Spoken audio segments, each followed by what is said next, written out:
These are the top 10 interior design trends you'll be seeing in 2025. Hello, my name is Lucy. I'm an interior designer, presenter, and author. I love creating and sharing inspiring homes and interiors, and these are 10 trends I've been noticing and that I think will dominate interior design in 2025. Let's get into it. First up, color drenching. Gone are the days of the feature wall. It is all about drenching a room in color, whether that be heroing one signature color or bringing in two complementary colors. Color drenching means that there is no contrast skirts, trim, or ceilings. And this is a great idea, especially for small spaces.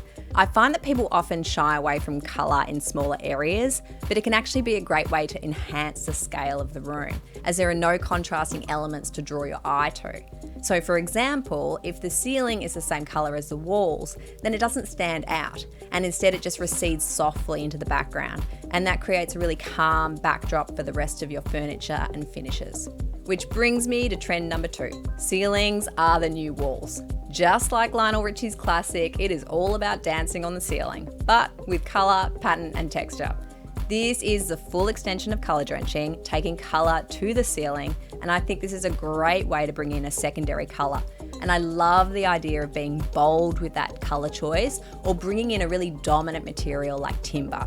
I personally love this trend. I think standard ceiling white has had plenty of time in the spotlight, so I hope this trend sticks around. Number 3, grey is still dead. Beige is the new grey, and stark whites are now creamy naturals. This preference towards a warmer, earthier palette is nothing new. We've seen it for a while now, but there really is an increase in warm neutrals.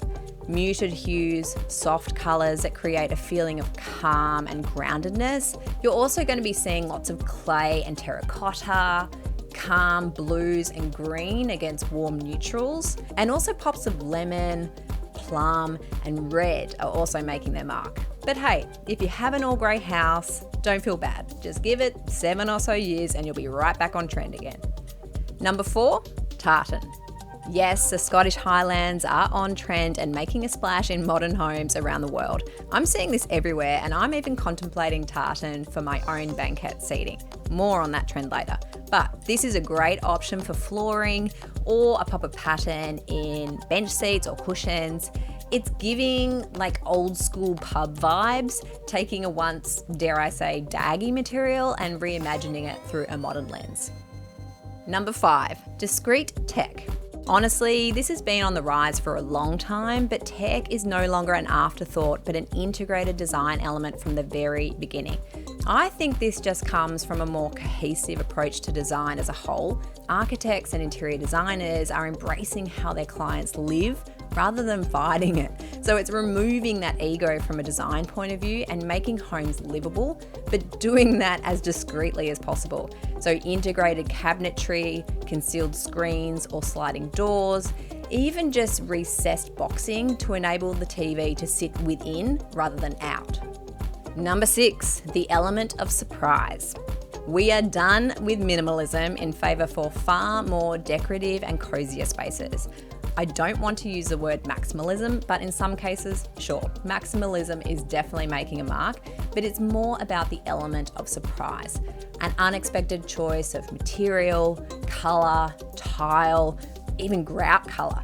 It's about finding play in the ordinary. So interiors are becoming far less afraid and more expressive. With this trend, you can still maintain a level of calm consistency throughout your home, but it just invites freedom to be playful with a few hero moments now and again, just to keep it interesting. Number 7, sensory texture. On the flip side to colour drenching, there is also a heavy preference towards textured surfaces right now, embracing the natural beauty of raw materials. Working with elements like concrete, pressed earth, natural stone, recycled brick and timber, and allowing those materials to take centre stage. I love this trend. Celebrating natural materials will never date, in my opinion. It's not an easy or cheap trend by any means, and it does require you to either build from scratch or have pre-existing materials in your home. So if this is your jam but you don't have the right bones in your home, then try bringing in textural elements through key pieces like curtains, rugs, coffee tables, vanities, or bench tops to get the look.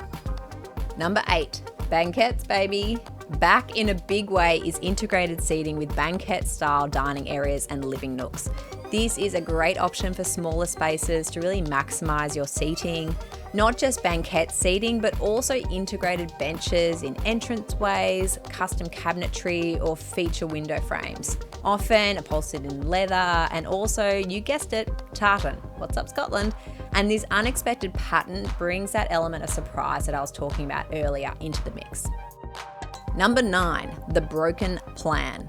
Wide open spaces are great, but not in interiors these days. We're seeing a preference towards partition zones rather than an open plan layout. So clearly identifying different purposes for each zone. I'm seeing more and more subtle division now between living and dining especially. And in bathrooms, there's also a preference towards enclosed showers and concealing showers behind a nib wall rather than a screen. And number 10, Blockout. Go big or go home. Well, technically you already are home, but this blockout trend is all about big, bold, heavy blocks of solid material. I'm seeing this a lot with natural stone especially. This is definitely a big one for kitchens and for bathrooms. Designers are preferencing slabs that wrap and float in a space and foregoing the more traditional addition of, say, a tiled splashback. So this creates a more refined, seamless finish. It makes the hero the material, which links back to what I was talking about in trend 7, sensory texture. This design trend is all about bringing colour, pattern and texture into a space without the use of paint and instead making a singular natural material, you guessed it, the hero. So these are my top 10 trends that I think will dominate in 2025. I'd love to know what trends you've been noticing, and if you think I've missed one, then let me know in the comments below. If you want to find out more about any of the interiors referenced in this video, you'll find that in the description below.